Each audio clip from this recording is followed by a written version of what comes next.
Oui, les amis, bonsoir, bonsoir, j'espère que vous allez bien. Pour ma part, ça va. Oui, permettez que je réponde aux commentaires de ce monsieur. Il a fait ce commentaire, ça fait longtemps. C'est en scrollant mon téléphone que je suis tombé sur, voilà. Alors, qu'est-ce qu'il dit? Monsieur Fouda, j'aimerais savoir pourquoi la Guinée équatoriale est enrôlée dans le CFA alors qu'ils n'ont pas été colonisés par la France. Oui, c'est une bonne préoccupation. On va essayer de lui répondre avec les petites connaissances qu'on a déjà. Ça, c'est quand même assez curieux. Hein. La Guinée équatoriale a été colonisée par l'Espagne, mais c'est retrouvé en France CFA.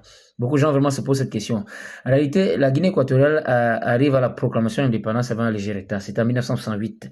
C'était précisément le 12 octobre 1968.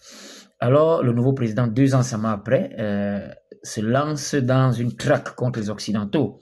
Les Français, les Anglais, voilà, les Occidentaux qui étaient là-bas.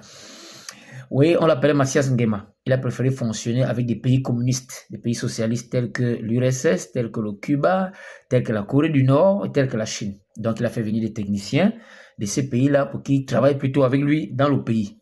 Il a chassé les Espagnols, les Français et autres. Bon, c'est alors qu'il a commencé à être traité de dictateur.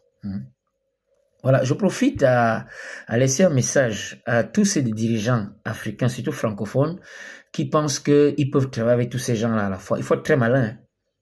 Parce que quand vous faites des discours en tant que président, eux, dans leur tête, ils voient en vous des gens qui doivent faire ce qu'ils veulent. Parce qu'ils estiment que vos pays leur appartiennent. Et dans leur subconscient, vous êtes un peu comme des petits gouverneurs qu'ils ont installés et qui doivent travailler pour eux. Donc, quand vous prétendez maintenant travailler à la fois pour eux, en même temps que pour la Chine, pour la Russie, vous devenez à leurs yeux comme des traîtres. Si vous ne faites pas attention, ils vont vous renverser. Quand vous allez signer des accords avec ces différents pays, voilà pourquoi je vous dis souvent que la géopolitique est très importante. Vous ne pouvez pas gouverner dans le pays francophone si vous faites fi de la géopolitique. Vous allez forcément faire des erreurs qui peuvent vous amener à votre élimination, voire même à votre renversement. Alors, qu'est-ce que je disais donc? Mathias Nguema a donc commencé, lui il a choisi un camp. C'est vrai, il a choisi un camp, il a préféré le pays communiste. Comme je viens de le dire, l'URSS, la Chine, la Corée du Nord et le Cuba. C'est de là que venaient les techniciens pour travailler avec lui. Mais les Occidentaux n'ont pas compris ça comme ça. Même comme c'est pas la France qui a colonisé la Guinée équatoriale, les Français sont gourmands. Comme ils étaient intervenus au Nigeria lors de la guerre du Biafra. Comme ils sont intervenus au Rwanda pendant le génocide du Rwanda en 1994. Ils sont donc allés aussi intervenir en Guinée équatoriale. Et qu'est-ce qui s'est donc passé? En 1979, alors que la Guinée équatoriale accède à la proclamation d'indépendance en 1968, en 79, donc ils ont pris le temps de calculer. Ce Mathias Nguema est donc renversé par un colonel. Voilà, un colonel dont je préfère taire le nom, vous allez savoir. Ils l'ont renversé le 3 août 1979. Il est donc enfermé. Et le 29 septembre, dans le mois qui suivait, 1979 toujours, il est exécuté avec pour motif de trahison et génocide. Il est donc éliminé.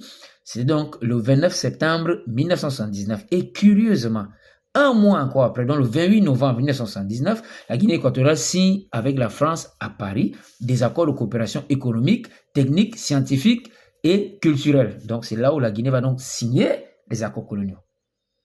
Vous comprenez ça? Vous comprenez aisément donc que la France était derrière tout ça.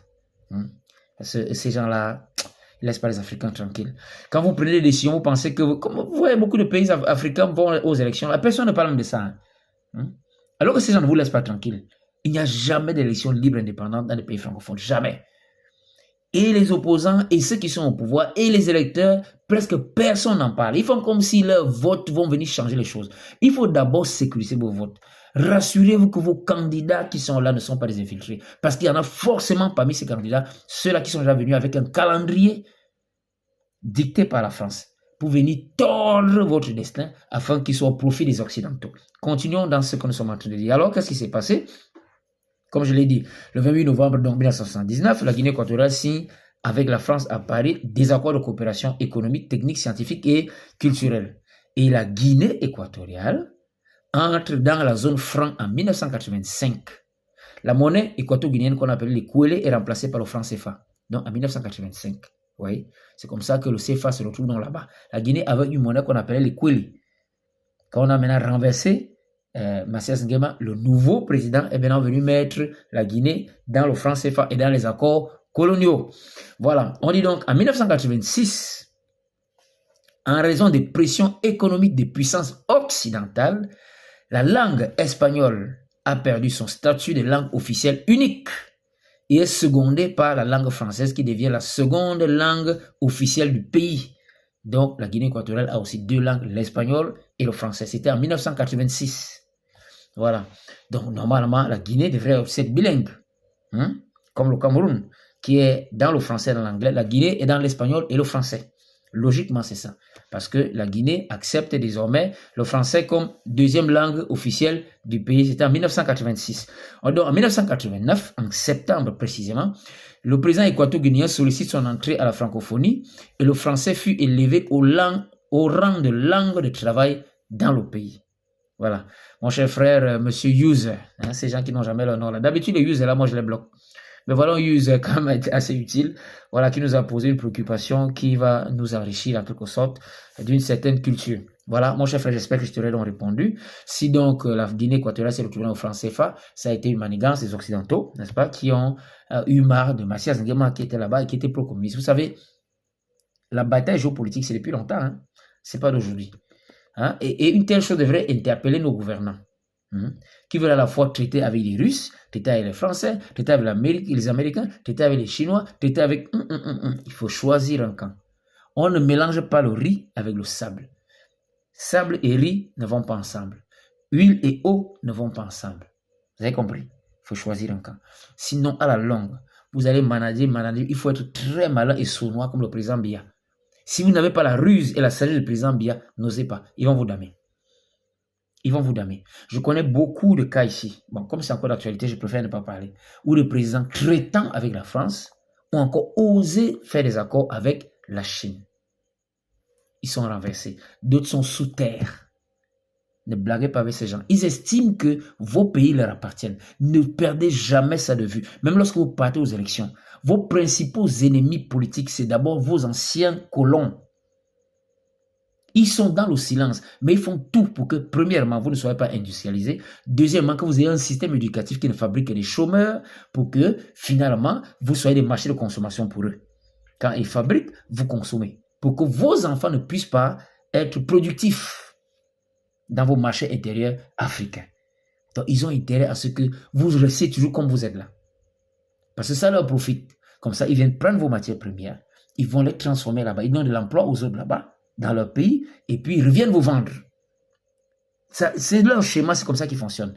C'est des pilleurs. Donc chaque fois que vous prenez des décisions, vraiment, tenez compte de ça. Ne mélangez pas. En jeu politique, non, choisissez un camp. Même si vous le déclarez pas, regardez le Mali, le Burkina, le Niger, ils ont choisi déjà leur camp et puis c'est bon. Si vous voulez souffler sur le chaud et sur le froid, vraiment, ayez la ruse du président Biya. Sinon, vous serez damné. Voilà, je ne vais pas indexer ici un président. Moi, j'ai déjà suivi des discours de présidents qui disent que tout le monde est le bienvenu ici, venez comme vous. Attention. Ils vous regardent, ils vous écoutent.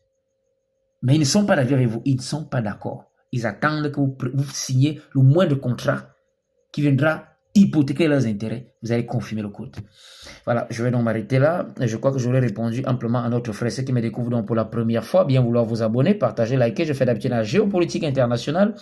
Je fais dans l'éveil des consciences et quelquefois dans les affaires matrimoniales. Comme je l'ai souvent dit, si je ne fais que parler, c'est pour vous que je parlerai. Ma bouche sera la bouche des malades qui n'ont point de bouche et ma voix, la liberté de celle qui s'affaisse au cachot du désespoir. Je reprends ici la célèbre phrase d'Aimé Césaire au Martiniquais dans Cahiers de retour au pays natal en ces thèmes dont je vous laisse et vous souhaite de passer une très bonne nuit. À nous revoir à la prochaine vidéo.